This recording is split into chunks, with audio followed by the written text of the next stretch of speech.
परम पूज्य बाबा साहेब अम्बेडकर, परम पूज्य महात्मा ज्योतिबा फुले, पूज्य साहू जी महाराज भूमि, पूज्य गुरु रविदास जी, पूज्य गुरु कबीर साहब, पूज्य कांसी राम जी को नमन करता हुआ आज महापंचायत में हमारे बीच में यहाँ से 5-6 बार सांसद रहे आदरणीय अशोक गहलोत जी,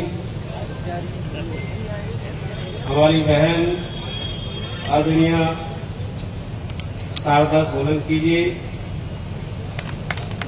हमारे पूज्य भंते जी,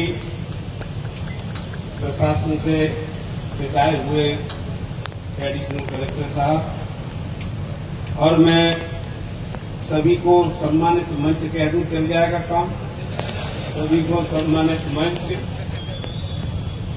और सभी पंचायत में आदरणीय पंचों और भाइयों बहनों, और सबसे इस काम को करने के लिए हमारे 15-20 जो नौजवान हैं उन्होंने ये बीड़ा उठाया है, ये सराहनीय बीड़ा है। मैं समझता हूं कि ये काम भी बहुत जरूरी है, और यही नहीं आपके बीच में सारी चर्चाएं हो चुकी हैं, और आज भी सहारक है, शादियां काफी है, बारातें जानी है, तो ज्यादा समय में नहीं लेना चाहूंगा। खास बात आपके बीच में करना चाहता हूं। संजय जो हमारे बीच में आज नहीं है, इसका मलाल हम सभी को है। कुछ बहुत ज्यादा लोग आना चाहते, वो नहीं आ पाए, उनको भी मलाल है। इतना ज्यादा दुख है। संजय वो लड़का है, अभी ज्यादा उम्र भी नहीं, उतनी उम्र जी नहीं पाया, और बीच में ही एक बेवजह किसी के भी घर में खुशियां होती हैं तो डीजे बजाता ही है, और डीजे बजाने के ऊपर गोली मारती। बाबा साहेब अम्बेडकर का हम डीजे बजा करके गाने बजाने क्यों करते हैं? कारण क्या है? क्योंकि बाबा साहेब अम्बेडकर इस धरती पर जन्म नहीं होता, हम एक भी जीवित नहीं होता यहाँ पर। ये जो कुछ भी है वो बाबा साहेब अम्बेडकर का है। बाबा साहेब अम्बेडकर के अलावा कुछ नहीं है, शून्य। और मैं आपसे कहना चाहता हूं, इस तरह की जो समस्या है, जो समस्या बाबा साहेब अम्बेडकर का जो जीवन था, उस जीवन में भी ये समस्याएं थी, और उनके साथ तो कैसी कैसी समस्या थी कि जिन समस्याओं को हम लोग समझते हैं, दुनिया का सबसे ब्रिलियंट मानव, सबसे बुद्धिमान महापुरुष बाबा साहेब अम्बेडकर, और बाबा साहेब अम्बेडकर जैसा व्यक्ति जो अंग्रेज आज भी, भारत के लोग तो हम नहीं कह सकते हैं, उन्होंने जयंती हृदय से मनाई है न मनाई, यहां 2-3 समाजों को छोड़ दिया जाए, कोई जयंती नहीं मनाता। दुनिया के 200 देशों में बाबा साहेब अम्बेडकर की जयंती कैसे मनाई जाए, उनने बता दिया कि ऐसा महापुरुष अगर हमारे देश में होता तो हम सूरज को भी नंबर 2 पे रख देते, बाबा साहब को नंबर 1 पे रखते। ये कहा बाबा साहेब अम्बेडकर के बारे में। और मैं आपसे कहना चाहूंगा, ऐसा विद्वान जब हमारे देश में एक राजा के यहाँ नौकरी पर जब बाबा साहेब अम्बेडकर आते हैं, तो बाबा साहेब अम्बेडकर को फाइल फेंक करके देते हैं कि फाइल छू न जाए। डॉक्टर अम्बेडकर फाइल देंगे, उस फाइल में छू गई तो छू में भी करंट आ जाएगा, छूत का, छुआछूत का करंट आ जाएगा। ऐसा व्यवहार किया बाबा साहेब अम्बेडकर का।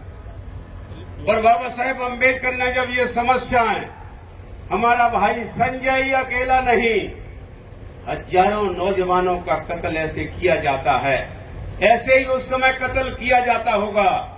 और बाबा साहेब अम्बेडकर ने ये चर्चा राउंड टेबल कॉन्फ्रेंस लंदन में रखी। जब राउंड टेबल कॉन्फ्रेंस लंदन में ये चर्चा कर रहे थे बाबा साहेब अम्बेडकर, तो कुछ लोग विरोधी वहां भी थे बाबा साहेब के। तो बाबा साहेब अम्बेडकर ने कहा, इस तरह का अत्याचार होता है, सामाजिक अत्याचार। तो बाबा साहेब अम्बेडकर की बात को काट करके कुछ लोग बोले, साहब सामाजिक अत्याचार है तो इसका सॉल्यूशन समाज में ही है। ये उन्होंने तर्क दिया बाबा साहब का विरोध करते हुए कि समाज की अगर समस्या है तो समस्या का समाधान भी समाज में ही है। ये बाबा साहब का विरोध करते हुए कहा दूसरे लोगों ने, विरोधियों ने। लेकिन बाबा साहब ने क्या कहा, नहीं, समस्या सामाजिक हो सकती है लेकिन उसका समाधान समाज में नहीं, उसका समाधान राजनीति में है। ये मैं लिख करके लाया। मुझे बताओ, जब बेटा हमारा मारा गया तो हम एफआईआर दर्ज कराने के लिए समाज में गए कि थाने में गए? तो बाबा साहेब अम्बेडकर ने कहा, सामाजिक समस्या जरूर है लेकिन उसका समाधान राजनीति में है, इसलिए राजनीति को कभी भूलना नहीं। बाबा साहेब अम्बेडकर कहते हैं, और यही नहीं, मैं आपसे कहना चाहता हूं, जब बाबा साहेब क्या बोले कि हम लोगों की हैसियत क्या है, कुछ आगे सामने वाले भी बोले कि इनकी हैसियत क्या है, इनको तो समाज में ही निपटना चाहिए, समाज में ही पंचायत हो जाए। तो संजय बेटा मारा गया, मुझे बताओ सामाजिक पंचायतें होती तो क्या हो जाता मालूम है? जिस लड़के ने मारा है वो कान पकड़ के तो चांटी मार दो, उसमें यही होता कि नहीं होता? होता कि नहीं? लेकिन मैं आपसे कहना चाहता हूं, अगर इसका समाधान राजनीति में है, ऐसे केस में इस तरह के मुकदमे अगर है, तो हमारा भाई कहीं एक बार दम से लड़ जाए, हमारा भाई कभी राजीनामा न करे, तो आगे आने वाले 100 वर्ष तक भी वो सोचेगा। इसलिए मैं आपसे कहना चाहूंगा कि एक बड़ी चीज है। और यही नहीं, हम हैसियत है कि नहीं, ये हमारे भाई बहन बैठे हुए हैं, ये हमारे मंच पर बैठे हुए हैं प्रबुद्ध नागरिक, क्या हमारी हैसियत में बताना चाहता हूं, हैसियत में बताना चाहता हूं जो बाबा साहब ने इसका जिक्र किया है। हैसियत क्या है हमारी कि यहां का प्रधानमंत्री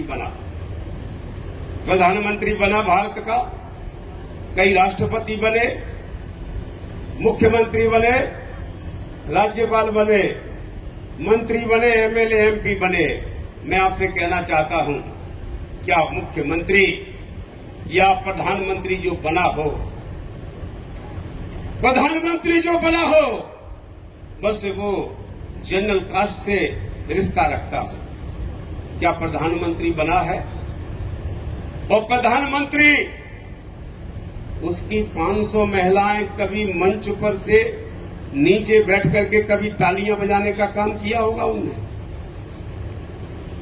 जो प्रधानमंत्री बना है उसकी जाति की महिलाएं, क्या सुना है आपने कभी 500 महिलाएं मैदान में बैठ करके ताली बजाती, नारे लगाती, तब वो प्रधानमंत्री बना? हमारी महिलाएं, हमारी पुरुष, हमारे बुजुर्ग इस टाट पर बैठ करके तालियां बजाते हैं और प्रधानमंत्री दूसरा बनता। हमारी महिलाएं अगर ये तालियां ना बजाती, हमारी महिलाएं नारे ना लगाती, हमारी महिलाएं लाइन लगा करके वोट न डालती, तो क्या ये प्रधानमंत्री मुख्यमंत्री बन जाते हैं क्या? मुझे बताइए। हैसियत है हमारी हैसियत है। हम भी तुम्हें प्रधानमंत्री बनाते हैं, हम भी तुम्हें मुख्यमंत्री बनाते हैं, ये हैसियत है हमारी। लेकिन इसमें थोड़ी सी अगर बदलाव कर लें, हमारी हैसियत है, हम मुख्यमंत्री बनाते हैं, हम प्रधानमंत्री बनाते हैं, हम एमएलए एमपी बनाते हैं कि नहीं? हम बनाते हैं। बस इतना इतना सीख जाएं कि जब हम बनाना जानते हैं तो कुर्सी से उतारना भी जानते हैं। बस अगर इतना भरौर आ जाए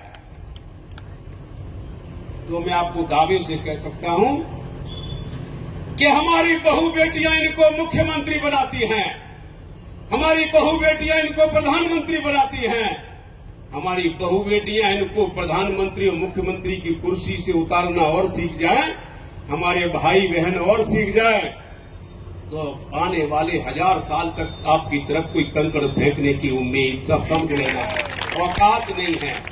गोली छोड़िए, डंडा छोड़िए, पत्थर छोड़िए, कंकड़ भी नहीं मार सकता आपको अगर कुर्सी से उतारना सीख जाए तो। अब समझ गए बात को? ठीक है, इतने ही ठीक है, ज्यादा आगे नहीं बढ़ाऊंगा मैं।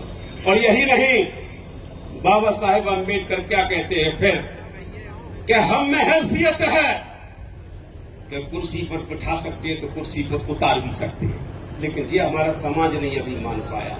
ये समाज और मान भर जाए, मैं आपसे कहता हूं आपके पीछे पीछे दिल्ली तक जाएगा।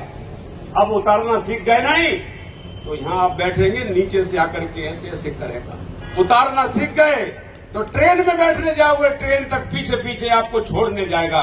उतारना सीख गए तो, और उतारना नहीं सीख पाए तो हमारे साथ में इस तरह के अत्याचार होते रहेंगे। ऐसा बाबा साहेब अम्बेडकर का सोच था। और यही नहीं मेरे साथियों, मैं आपसे कहना चाहूंगा कि बाबा साहेब अम्बेडकर ने कहा, कांशीराम जी खुद हमने नारे लगाए, पूरे जिंदगी नारे लगाते रहे। क्या नारे लगाते रहे? कि बाबा साहब का मिशन अधूरा, कांशीराम करेंगे पूरा। लगाए नारे के नहीं? पूरी जिंदगी हो गई नारे लगाए, लेकिन मैं उन नारों को जब मैं जिक्र नहीं करूंगा, मैं ये बताना चाहता हूं कि कौन सा बाबा साहेब अम्बेडकर का सपना था वो अधूरा रह गया, ये मैं बताना चाहता हूं। तो 25 नवंबर 1949 को संविधान की आखिरी सभा थी, संविधान की आखिरी बैठक थी। उस आखिरी बैठक में बाबा साहेब अम्बेडकर कहते हैं कि आज संविधान मैंने लिख दिया है, कल संविधान 26 नवंबर 1949 को संविधान सभा में पहुंच जाएगा। फिर कोई कहेगा संविधान अच्छा है, कोई कहेगा संविधान खराब है। तो मैं कहना चाहता हूं कि संविधान अच्छा है कि संविधान खराब है, इसका कोई अर्थ नहीं। अर्थ यह है, बाबा साहेब अम्बेडकर क्या कहते हैं कि संविधान कितना भी अच्छा हो, संविधान कितना भी अच्छा हो, जिन हाथों में जाने वाला है, अगर वो हाथ खराब है तो अच्छा संविधान भी खराब साबित होगा। ठीक है कि नहीं? और यही नहीं, आगे क्या लिखा है कि संविधान कितना भी खराब हो, जिन हाथों में सौंपने जा रहे हैं वो हाथ अगर खराब हैं तो अच्छा संविधान खराब साबित होगा और खराब संविधान अच्छा साबित होगा। ये बाबा साहेब अम्बेडकर ने कहा। कोई हमसे कहे, हमसे कोई कहे कि साहब बंदूक कैसी होती है, तो बंदूक कैसी होती है, कोई कहेगा अच्छी होती है, कोई कहेगा बुरी होती है। एक लाइन तो नहीं है, नहीं, लाख 1.5 लाख रुपए खर्च करके कोई बंदूक खरीदता है, ठीक, वो बंदूक किसी के हाथ में है और आप अपने परिवार को, बहू बेटियों को लेकर के कहीं न्योता खाने के लिए रास्ते में गए और कहीं आपकी गाड़ी रोक ली गुंडों ने, और गुंडे हैं 5, आप है 10, और 5 गुंडों के पास 5 राइफल है, तो आपके मन में क्या बात आ जाएगी कि आज नहीं बचेंगे, 5 के हाथ में बंदूक है। मुझे बताओ बंदूक उस समय कैसी लग रही है, अच्छी लग रही है कि बुरी लग रही है? बुरी है। उस समय गुंडों के हाथ में जो बंदूक है वो अच्छी है कि बुरी है? बुरी है। और फिर किसी के आजकल तो मोबाइल हो गए, कोई 100 नंबर की गाड़ी को डायल कर दे और पुलिस को बुला लिया, पुलिस भी आ गई और पुलिस के लोग आ गए 5-6 और 6 के हाथ में भी बंदूक है, तो आप कैसा कहेंगे? आप बच जाएंगे। क्यों? क्योंकि इनके हाथ में सब में बंदूक है। ठीक है, जब हम घिर जाते हैं गुंडों के बीच में तो गुंडे के हाथ में बंदूक बुरी है, और बचने के लिए जब पुलिस आती है तो पुलिस के हाथ में बंदूक देख करके कहते हैं अब बच जाएंगे, बंदूक अच्छी है। तो सवाल हाथों का है, किन हाथों में बंदूक है? गुंडे के हाथ में बंदूक खराब, पुलिस के हाथ में बंदूक अच्छी होती है। ऐसे ही संविधान बाबा साहेब अम्बेडकर ने कहा कि संविधान जिन हाथों में जाएगा वो हाथ अगर अच्छे हैं संविधान अच्छा साबित होगा, हाथ खराब है वो संविधान खराब साबित होगा। ये बात कही बाबा साहेब अम्बेडकर ने। और यही नहीं, मैं आपसे और कहना चाहता हूं, फिर बाबा साहेब अम्बेडकर कहते हैं 26 जनवरी 1950 को संविधान लागू हो गया। आज संविधान लागू हुआ है 26 जनवरी 1950 को, तो आज हम दोहरा मापदंड है जो इसमें जिंदगी जीने हम जा रहे हैं, जो विसंगतिपूर्ण हमारा जीवन है। कैसे है कि राजनीतिक जीवन में हमें समानता मिल गई है, राजनीतिक जीवन में हमें समानता मिल गई है, सामाजिक आर्थिक जीवन में हमें समानता नहीं मिली। राजनीतिक जीवन में कैसे समानता मिली है कि राष्ट्रपति की कुर्सी पर जो कहा जाता है तथाकथित सो-कॉल्ड ऊंची जाति का व्यक्ति, ऊंची जाति का व्यक्ति अगर राष्ट्रपति की कुर्सी पर बैठे, उस राष्ट्रपति की कुर्सी पर जो बैठ जाता है, तो राजनीतिक बराबरी के कारण उस राष्ट्रपति की कुर्सी पर वाल्मीकि भी बैठ जाए तो उसे अधिकार बैठने का है कि नहीं? वो भी बैठ सकता है। और वाल्मीकि अगर राष्ट्रपति की कुर्सी पर बैठे तो तीनों सेनाओं के अध्यक्ष सैल्यूट करेंगे, उसको भी सैल्यूट करेंगे और वाल्मीकि को भी सैल्यूट करेंगे। ठीक है कि नहीं? 21 तोपों की सलामी दी जाएगी उसको भी, और 21 तोपों की सलामी दी जाएगी वाल्मीकि की भी। तो बाबा साहब क्या कहते हैं? राजनीतिक जीवन में हमें बराबरी मिल गई है, राजनीतिक जीवन में हमें बराबरी मिली है, लेकिन सामाजिक आर्थिक जीवन में हमें बराबरी नहीं मिली। वही वाल्मीकि अगर कुर्सी पर रहे तो तीनों सेनाओं के अध्यक्ष सैल्यूट करेंगे, वही वाल्मीकि को 21 तोपों की सलामी दी जाएगी, वही वाल्मीकि कुर्सी से उठ करके नीचे आ जाए, अपने घर में चला जाए, और घर का आदमी कोई अगर कहे कि ये तो राष्ट्रपति जी के घर का व्यक्ति है, कितना सम्मान होगा। वही व्यक्ति, वाल्मीकि समाज का व्यक्ति, किसी गांव में टूटी चारपाई पर किसी के दरवाजे पर पड़ी है, उस पर अगर बैठ जाए, वाल्मीकि किसी गांव में टूटी चारपाई पर अगर बैठ जाए वाल्मीकि, तो 21 तोपों की सलामी दी जाएगी कि 21 गालियां दी जाएंगी।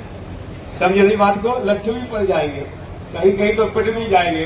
तो बाबा साहब क्या कहते हैं? ये विसंगति है हमारी कि राजनीतिक जीवन में हमें बराबरी मिल गई है और सामाजिक आर्थिक जीवन में हमें बराबरी नहीं मिली है। वो राष्ट्रपति की कुर्सी पर बैठने वाला जो प्रधानमंत्री की कुर्सी पर बैठ जाए, बताओ वाल्मीकि की बेटी सरपंच की कुर्सी पर बैठ सकती है, एमएलए की कुर्सी पर बैठ सकती है, एमपी की कुर्सी पर बैठ सकती है, मंत्री की कुर्सी पर बैठ सकती है, कोई रोकता है क्या? नहीं। जब कीमती बताओ मुझे, दरवाजे के सामने पड़ी टूटी चारपाई कीमती है कि राष्ट्रपति की कुर्सी कीमती है? तो राष्ट्रपति की कुर्सी पर बैठे वाल्मीकि तो सैल्यूट, और 150 रुपए की भी नहीं होगी टूटी चारपाई, मुझे लगता है 50 रुपए की होगी बड़ी मुश्किल में, और उस 50 रुपए की चारपाई पर बैठे वाल्मीकि तो 21 गालियां। हमारे भाई कह रहे हैं कि डंडे भी मार दो, होता है कि नहीं? तो सामाजिक बराबरी अधूरी है। बाबा साहब कहते हैं ये मेरा सपना अधूरा है। वो आर्थिक बराबरी, यह देश में क्या चलता है मालूम है आपको? ये आर्थिक बराबरी क्या है मालूम? कि आर्थिक बराबरी ये रोज सुबह से शाम तक काम करता है, मजदूरी करता है, वो भूखा है, मजदूरी करने वाला भूखा है, और जो सुबह से शाम तक वो लोगों से नमस्ते, नमस्कार, राम राम, जय जोहार और कहीं फूल माला कहीं कुछ बैठा रहता है 24 घंटे, और वो करोड़पति अरबपति है। जो व्यक्ति सुबह से शाम तक मजदूरी करता है वो भूखा, उसके बच्चे भूखे हैं, और सुबह से शाम तक बैठा रहता है वो अमीर है। बाबा साहब ने कहा नहीं, ये संविधान मैंने लिख दिया है, और इस संविधान को सिर्फ यही नहीं है कि आप इंतजार करते रहे जिन हाथों में दे दिया है वो हाथ खराब है, नहीं, आप अपना हाथ बढ़ाइए। मैं ऐसी बंदूक देके चला हूं कि अंधा भी अपने कंधे पर रख के चलाएगा तो दुश्मन के सीने में छेद करेगी। वो है वोट की बंदूक, वोट रूपी बंदूक। मुझे बताओ वोट किसके ज्यादा हैं? हमारे।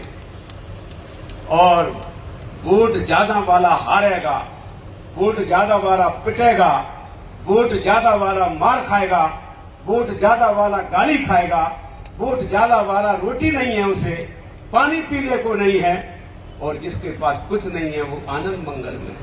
तो बाबा साहेब अम्बेडकर कहते हैं, क्या लिखा उन्होंने आगे कि ये संविधान अगर सही तरीके से ये संविधान 5 वर्ष लागू हो जाए, वो छोटा बच्चा का गीत गा रहा था, वो अभी छोटे, जो सबसे छोटा वही है।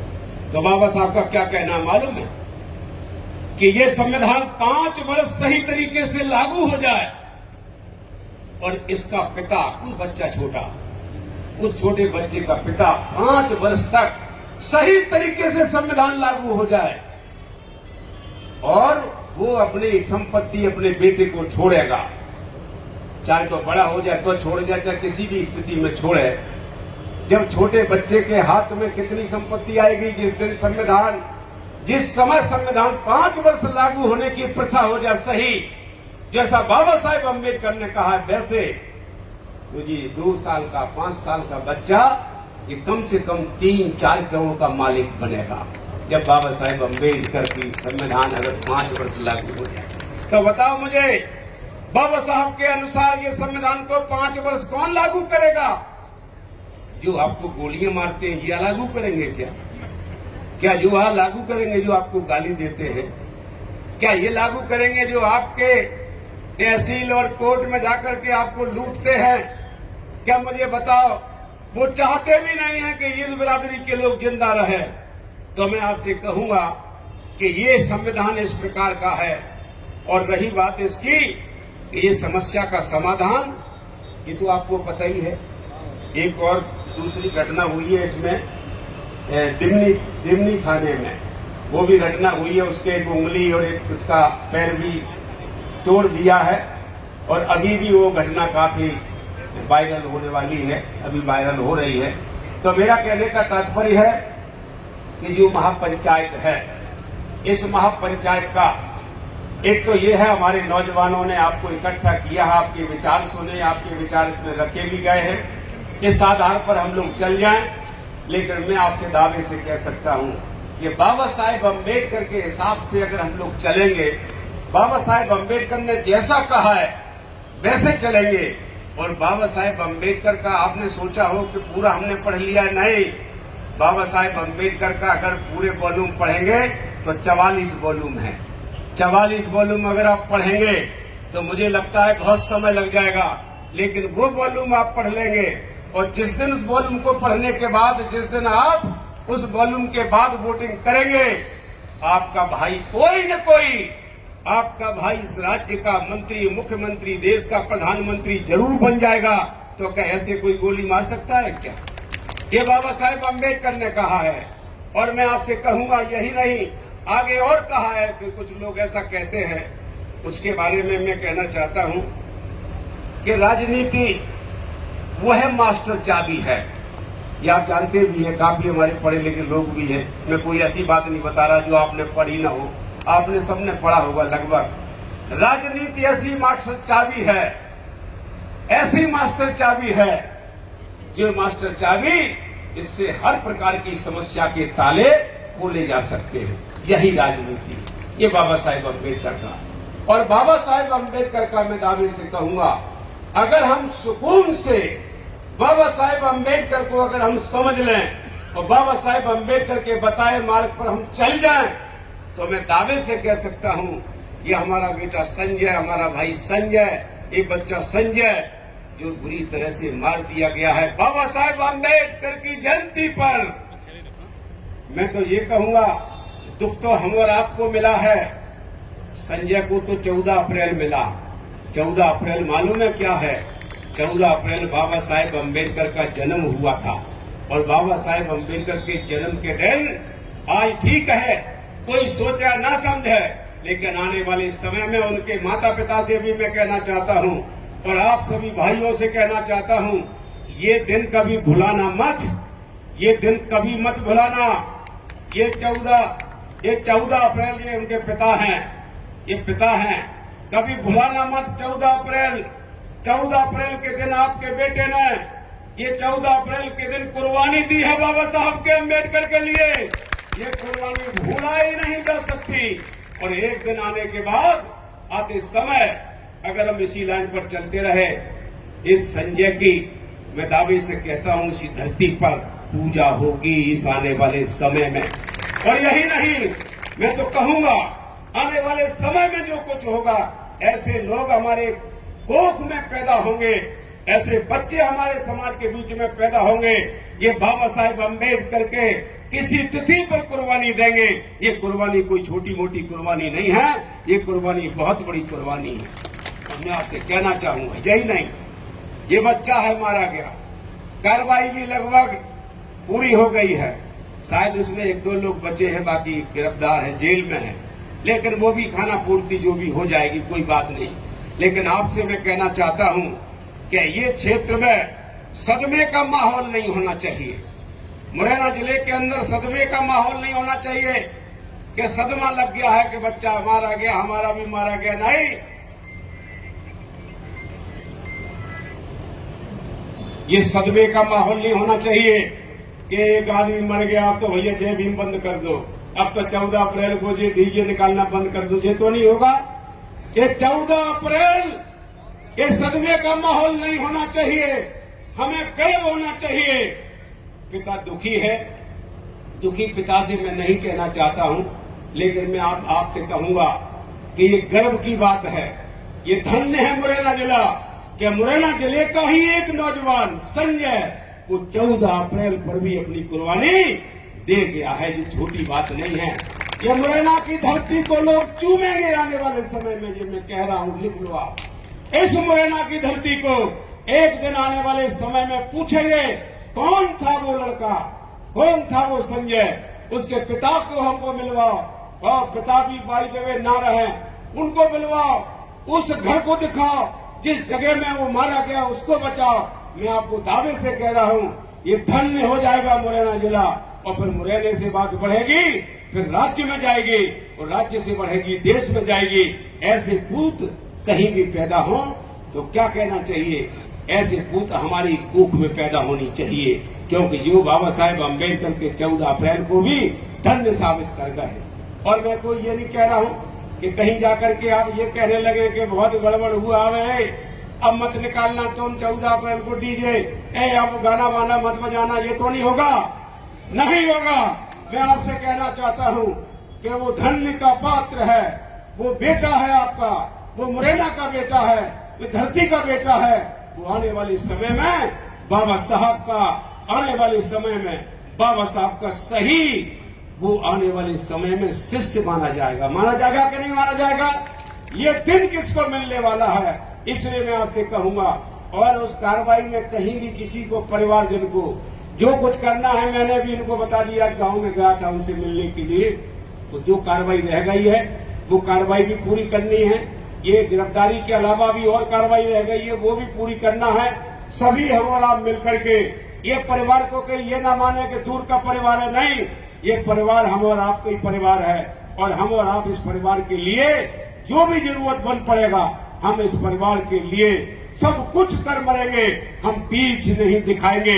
ऐसी बात मैं आपके बीच में रखता हुआ, और मैं आपसे कहूंगा, आने वाले समय में हमारे साथियों ने, ये 15-16 लड़के हैं, ये नौजवान हैं, इन्होंने ये कार्यक्रम कर दिया है। ये भले ही वो, मैं नहीं कह रहा हूं कि उनको अच्छा न लगे, लेकिन मैं तो ये कह रहा हूं कि अच्छा क्यों न लगे, ये आपने नींव डाली है, और इस नींव से आने वाले समय में और एक बार और आपने कर दिया, कहीं कहीं इसका राजीनामा नहीं हो पाए।